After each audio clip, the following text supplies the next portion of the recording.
Okay, so we're going to do this and try and get it as normal as possible. So we've got title and learning objective on the board, as we always would have, and we're going to be carrying on with the persuasive writing work that we started doing last week.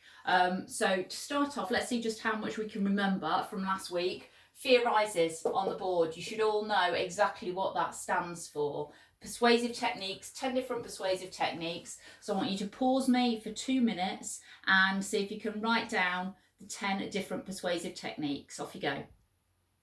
Okay, so the 10 persuasive techniques then. F stands for facts and opinions. E, emotive language, so making people feel sorry for you, evoking some sympathy.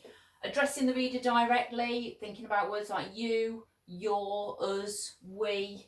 Rule of 3, using 3 adjectives together to describe something. Repetition, so if we repeat those key ideas, then it gets it clear in somebody's head. Rhetorical questions designed to make somebody think about what's being said. Imperatives, they're our bossy verbs when we're telling people what to do.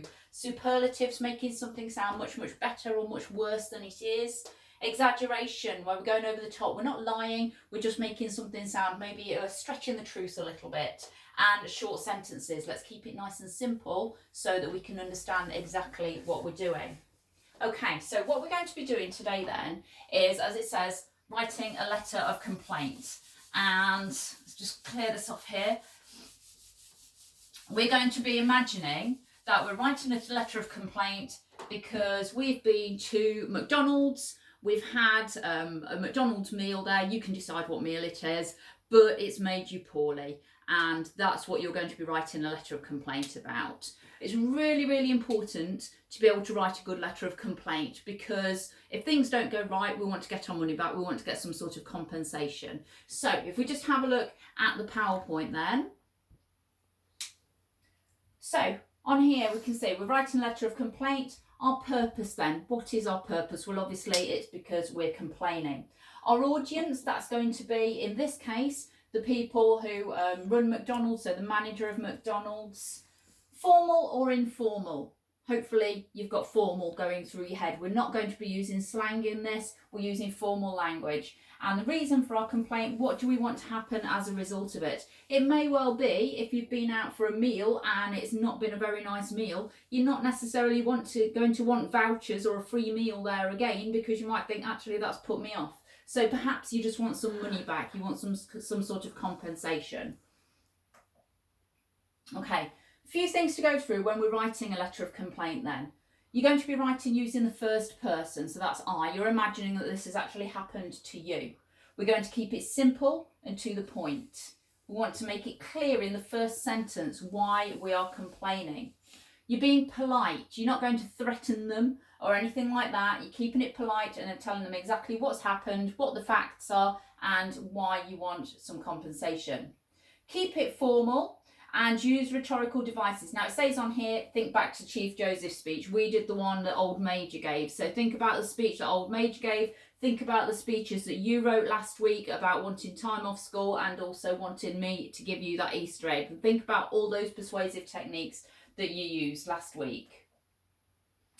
We've got some examples of some rhetorical devices on here. Most of them we've already been through on the board, but just a reminder: repetition, emphasising your viewpoint, addressing the reader directly, rhetorical questions, imperatives. Okay, we've got an example there that you could use in your letter. Send me a letter or email me to let me know how you're going to deal with this.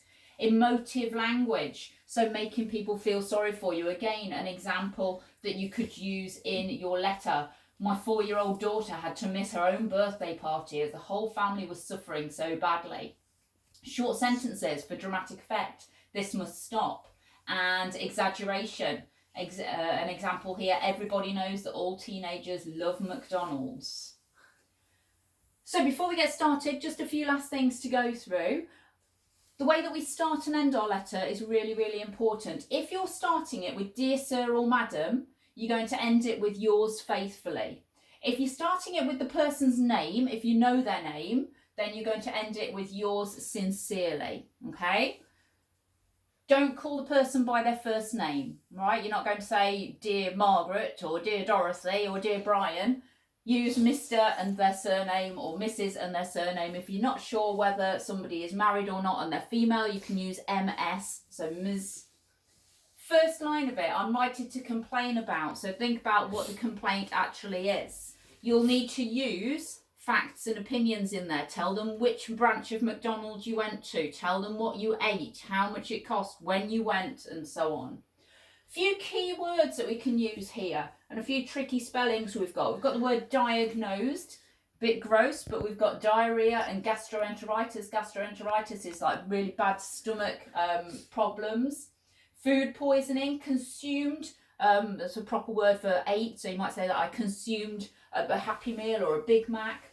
Premises and hygiene, really tricky spelling. Just a reminder over here, capital letters for all names. So if you're using Big Mac, we need a capital letter for the B and the M. McDonald's needs a capital letter. Mr. Smith needs a capital letter. Okay? So I think what we'll do now is if you put this on pause and you'll give yourself about 20 minutes to see what you can come up with. What I'd like you to do is to try and use as many persuasive techniques in this as you can. Okay, 20 minutes, off you go.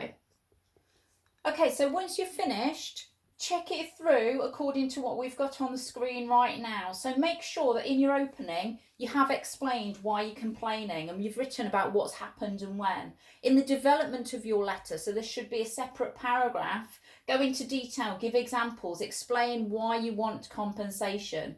And in the ending, so again, at least one more paragraph, repeat your key messages, make sure you end it formally with yours sincerely or yours faithfully. If we just focus on this checklist and you can go through this in your writing and actually check that you've done these things, underline them.